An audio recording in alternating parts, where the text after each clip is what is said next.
পশ্চিমবঙ্গ সরকারের ঘোষিত নতুন জেলার তালিকায় ইসলামপুরের নাম না থাকায় সাধারণ বাসিন্দার মনে হতাশা।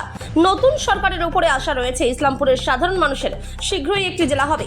জেলার দাবিতে দীর্ঘদিনের আন্দোলন করে আসা পাসারুল আলম বলছেন যে 1956 সালে বিহার থেকে এই অঞ্চলটি পশ্চিমবঙ্গের সঙ্গে যুক্ত হওয়ার পর 1959 সালে তৎকালীন মুখ্যমন্ত্রী ডক্টর বিধানচন্দ্র রায় ইসলামপুরকে একটি পৃথক জেলা তৈরির প্রতিশ্রুতি দিয়েছিলেন। তবে প্রথমে বামফ্রন্ট সরকার এবং তারপর তৃণমূল কংগ্রেস সরকার ইসলামপুরকে জেলা করার দাবি বিবেচনা করেনি। এখন বিজেপি সরকারের প্রস্তাবিত জেলার তালিকায় ইসলামপুরের নাম না থাকায় এলাকার মানুষ আবারও হতাশ হয়েছেন। কিন্তু তারা আশা ছাড়েননি। মানুষের আশা করছেন যে বিজেপির সর্বভারতীয় সভাপতি নীতিন নবীন নির্বাচনের সময় এই অঞ্চলকে জেলা করার প্রতিশ্রুতি দিয়েছিলেন, তাই তার প্রতিশ্রুতির পূর্ণ করতে এবং জনগণের দাবিকে সম্মান জানিয়ে শীঘ্রই ইসলামপুরকে রাজ্য সরকার জেলা হিসেবে ঘোষণা করবে বলে মনে করা হচ্ছে। বিজেপির জেলা সাধারণ সম্পাদক তাপস বিশ্বাসও জানিয়েছেন ইসলামপুর জেলা হবে। Bureau report, big news Bangla. আজ দেখেছেন কি মনে হয় এবং কি একাধিক তো ঘোষণা হয়েছে? না, বিভিন্ন রকমের প্রকল্পের ঘোষণা হয়েছে, সে ঠিক আছে, কিন্তু সবথেকে যেটা দুর্ভাগ্যজনক আমাদের জন্য যে আজকে নতুন সরকার 5টি নতুন জেলা ঘোষণা করল, কিন্তু আমরা আশা করেছিলাম যে 1 নম্বরে ইসলামপুর জেলার নাম থাকবে, কিন্তু সেটা ঘোষিত হয়নি। এটা দুর্ভাগ্যজনক। আমরা এর জন্য হতাশা ঠিক নয়, কিন্তু অবশ্যই এটা দুঃখ পেয়েছি, কারণ দীর্ঘদিনের এই আন্দোলন 1956 সালে যখন এই এলাকাটা বিহার থেকে পশ্চিমবঙ্গের সঙ্গে যুক্ত হয়েছিল, সেই দিন কোর্ট মাঠে এসে প্রয়াত মুখ্যমন্ত্রী বিধানচন্দ্র রায় বলেছিলেন যে ইসলামপুরকে তার পরিকাঠামো তৈরি হলে ইসলামপুরকে জেলা ঘোষণা করা হবে। পরবর্তীকালে যখন ইন্দ্রজিৎ খুল্লার পার্লামেন্টে এটা নিয়ে প্রশ্ন তুললেন যে স্টেট রিঅর্গানাইজেশনের কমিশনের সুপারিশ অনুযায়ী ইসলামপুরকে জেলা এবং একটা এমপি আলাদা এলাকা হিসাবে ঘোষণা করা হবে, তখন জ্যোতি বসু যখন মুখ্যমন্ত্রী ছিলেন তখন তিনি পার্লামেন্টে লিখিত জানালেন যে ভবিষ্যতে যদি পশ্চিমবাংলায় একটিও জেলা ঘোষণা করা হয় সেটা ইসলামপুর করা হবে। কিন্তু দুর্ভাগ্যের বিষয় তিনি সেই কথা রাখেননি।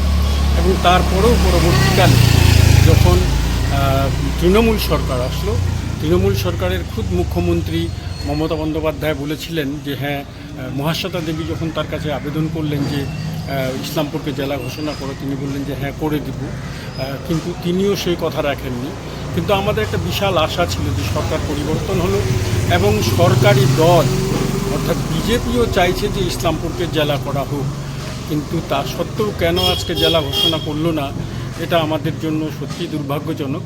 কারণ গোটা ভারতবর্ষে এমন কোনো জেলা নেই যার দূরত্ব 165 কিলোমিটার, এবং সুপ্রিম কোর্টের জাজমেন্ট রয়েছে যে সদর শহর তার শেষ প্রান্ত থেকে 100 কিলোমিটারের বেশি হবে না। সেই ক্ষেত্রে এই ব্যতিক্রম কেন? বারবার আমরা এটা নিয়ে ভাবিত, কিন্তু কেন আজকে? তারপরে আরেকটা বিষয় যেটা গুরুত্বপূর্ণ, যে এই এলাকাটার নাম সূর্যাপুর, এবং এই সূর্যাপুর নামটা এসেছে সূর্যবংশী অর্থাৎ রামচন্দ্রের বংশধর ইক্ষু যখন এই এলাকাটা রাজত্ব করেছিলেন, তিনি এই এলাকাটার নাম রেখেছিলেন সূর্যবংশীয় রামচন্দ্রের উদ্দেশ্যে, যে এই এলাকাটার নাম হবে সূর্যাপুর। তো আজকে যদি সূর্যাপুরকে জেলা ঘোষণা করতো, একদিকে যেমন সেই রাজা ইক্ষু এবং সেই রামচন্দ্রের নামেরও প্রতি শ্রদ্ধা জ্ঞাপন করা হতো। এবং দেখুন, আমাদের ইসলামপুরটাও জেলা হবে, প্রশাসনিক জেলা, পুলিশ জেলা রয়েছে, প্রশাসনিক জেলা হবে, একদম অল্প সময়ের মধ্যেই হবে। সেই এবারে যে আমাদের বাজেট হলো, এবারে আমরা সেইভাবে আমরা প্রস্তাব রাখিনি, কিন্তু আমাদের ইসলামপুরে এসে আমাদের অল ইন্ডিয়া সভাপতি উনি এখানে ঘোষণা করে গিয়েছিলেন যে আগামীতে আমাদের ইসলামপুর জেলা হবে। সাহেব, আমাদেরও ডিমান্ড থাকবে ইসলামপুর জেলা হোক, আর ইসলামপুর জেলা হওয়াটা ভীষণ জরুরি, কারণ ছোকরা থেকে শুরু করে সেই আমাদের রায়গঞ্জ, এর যে দূরত্ব এবং যাওয়া আসার যে সময়, এটা সত্যি মানুষের জন্য অসুবিধা। স্বাভাবিকভাবে আগামী দিনে জেলা হবে, ইসলামপুরে জেলা শহর হবে। আমরা তার প্রস্তাব ধীরে ধীরে যে জায়গায় পৌঁছানো দরকার সেটা পৌঁছাবো। ইতিমধ্যে বিভিন্ন জায়গায় পোস্টারও পড়েছে ইসলামপুর জেলা নিয়ে, সেক্ষেত্রে বাজেট আজ হলো, নাম তো হলো না, কি বলবেন? দেখুন, প্রস্তাব পড়েছে বিজেপির থেকে পড়েনি, অন্যান্য আমাদের মনোভাবন্য সংগঠনের তরফ থেকে পড়েছে নিশ্চিতভাবে।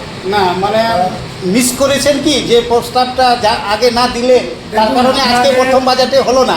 যদি আগে থেকে আপনারা যদি দিতেন তাহলে হয়তো হয়ে যেত, এটা কি মনে করছেন? হতে পারে এবং যে জেলা হওয়ার জন্য যে ন্যূনতম ইনফ্রাস্ট্রাকচার দরকার সেটা এখনও অবধি আমাদের ইসলামপুরে নেই। খুব তাড়াতাড়ি সেটা তৈরি হবে এবং জেলাও তৈরি হবে।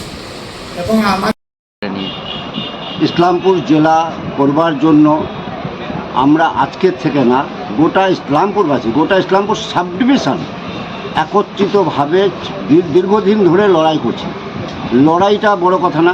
1956-এ ইসলামপুর পূর্ণিয়া ডিস্ট্রিক্ট অর্থাৎ বিহার থেকে কেটে দাদেন চিফ মিনিস্টার বিধানচন্দ্র রায় ছিলেন আর কেশব মিশ্রা ছিলেন বিহারে। দুজন মুখ্যমন্ত্রীর মাঝখানে একটা চুক্তি হলো। সেই চুক্তিটাও আমার যতটুকু নলেজে আছে গোলঘরে হয়েছিল। ওই চুক্তি বলে ইসলামপুরকে কেটে বেঙ্গলে নিয়ে আসলো। ট্রান্সফার টেরিটরি অ্যাক্ট অনুসার তাতে অ্যাক্ট তৈরি হলো। অ্যাক্ট অনুসারে এই ট্রান্সফার টেরিটরি অ্যাক্ট অনুসারে ইসলামপুরকে ডিস্ট্রিক্ট ডিক্লেয়ার করার অভিপ্রায় সেই সময় ছিল, এখনও আছে। ইতিপূর্বে আমরা বহু আন্দোলন করছি। ইনফ্যাক্ট এখানকার ট্রান্সফার টেরিটরি অ্যাক্টে অনুসারে যে সমস্ত অর্গানাইজেশনগুলো তারাও ইন্ডিভিজুয়ালি আন্দোলন করেছে, তাদের মূল উদ্দেশ্য একটাই।